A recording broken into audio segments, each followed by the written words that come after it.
Hey everyone, Sam here. It's a special day since Wizards has officially kicked off spoiler season for Strixhaven and Commander 21. This is a set for which I'm particularly excited. Not only is Baleful Strix my favorite card, but if you look at any of my branding, you might notice that this set's theme is kind of my thing. In today's video, we'll talk about the new mechanics these sets are introducing and what to look for in upcoming cards with those abilities, the impact of the Mystical Archive, and my personal highlights from day one of spoilers. Be sure to like, comment, subscribe, and ring that bell if you want to know when I upload a new video. Let's jump into it.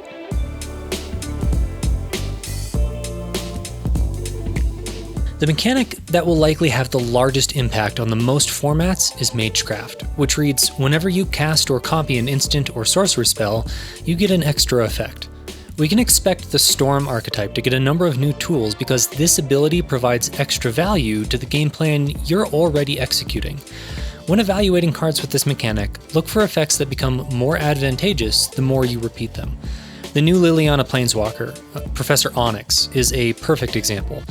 Is draining each opponent for 2 particularly powerful? No. Is it powerful if I can do it an arbitrary number of times? Yes, it ends the game. Compare this to Lorehold Apprentice, which reads, whenever you cast or copy an instant or sorcery spell, until end of turn, spirit creatures you control gain tap. This creature deals 1 damage to each opponent. With this ability, the only time it matters is the first time it triggers, and you must already have spirits in play to which you can grant the ability. We'll talk about 2 Magecraft creatures when we get to the highlights of the day later, but as cards are spoiled in the coming days, keep this in mind. There's bound to be a number of cards with this ability that are worth exploring. One thing this mechanic brings into question is the viability of Storm in a Box cards, cards that allow you to generate an arbitrarily large storm count on their own. The obvious one is Chain of Smog, which skyrocketed in price when Professor Onyx was spoiled. As long as you target yourself with Chain, you can copy it for free repeatedly.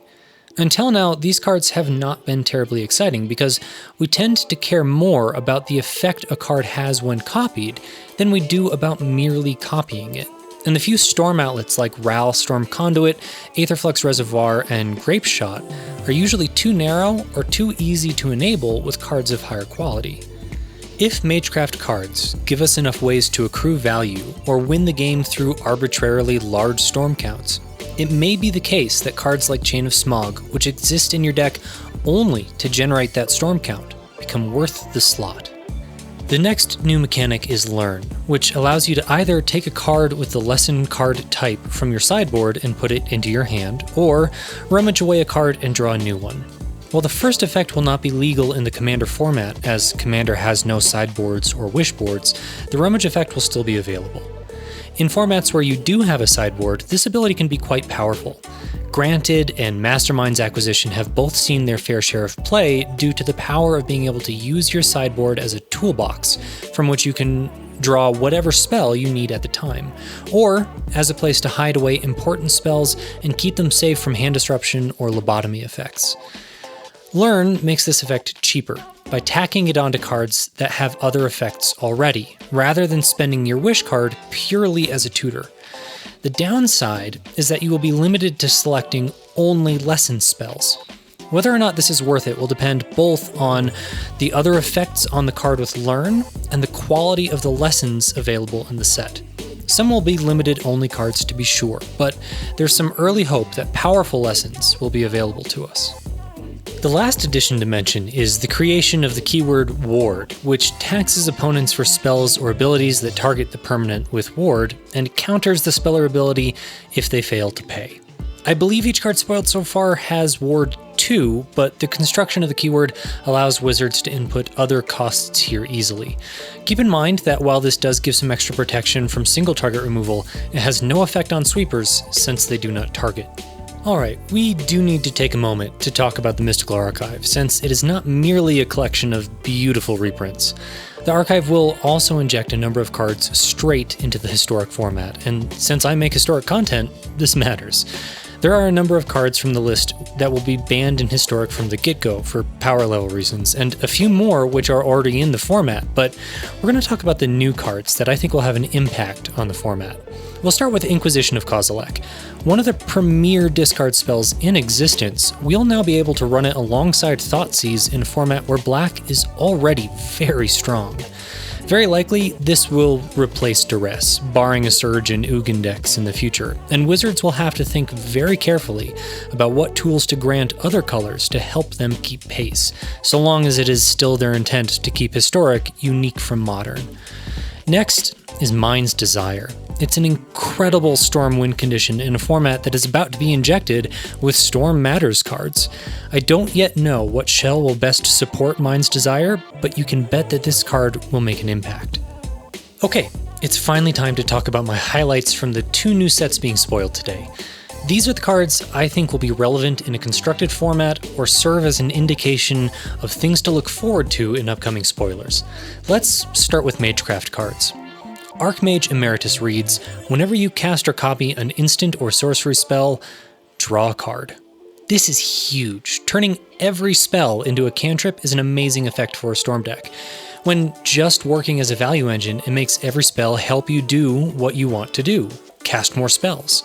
And if you assemble any way to generate a large Storm count, you can draw your entire deck to find your win condition. You might initially compare Archmage to Whirlwind of Thought, but I think this is a mistake. Whirlwind is more difficult to remove and triggers on all non-creature spells, but it doesn't trigger on spell copies, and at 3 colors, it's much more difficult to cast and fits into fewer commander decks because of color identity restrictions. The fact that Archmage Emeritus triggers on copies of spells is huge. Personally, I'm looking forward to pay blue, Flusterstorm, countering your spell, draw 6. Seems good.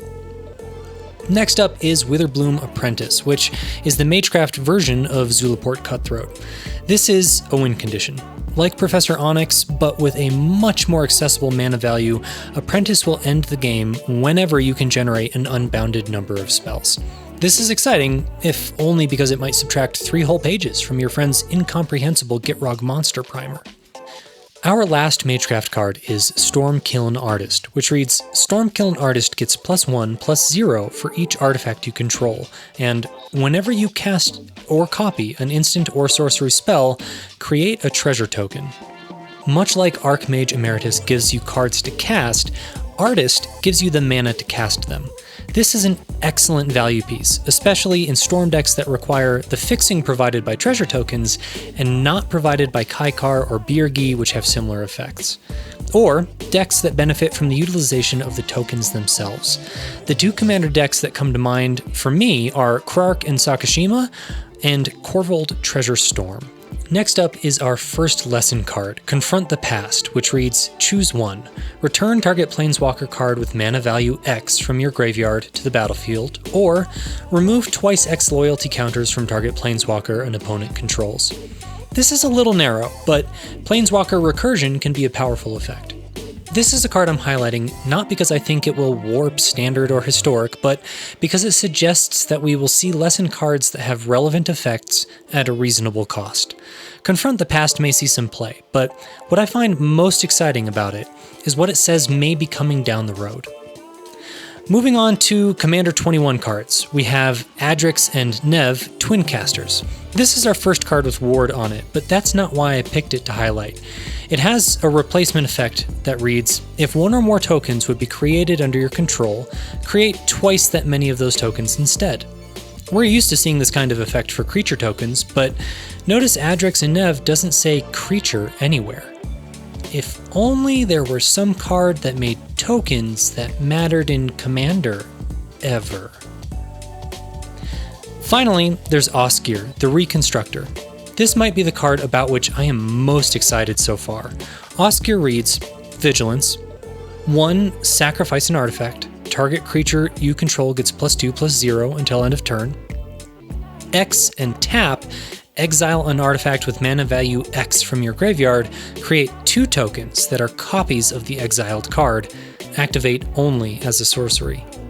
Multiple copies of powerful artifacts seems like a fantastic theme for a deck. Lotus Petal becomes Black Lotus. Lion's Eye Diamond generates 9 mana for free. Mishra's and Urza's Bauble draw 3 cards for free. Hilariously, Mirror of Fate allows you to stack your entire deck in any order you want. The design space here is extremely intriguing, and I, for one, can't wait to dive in.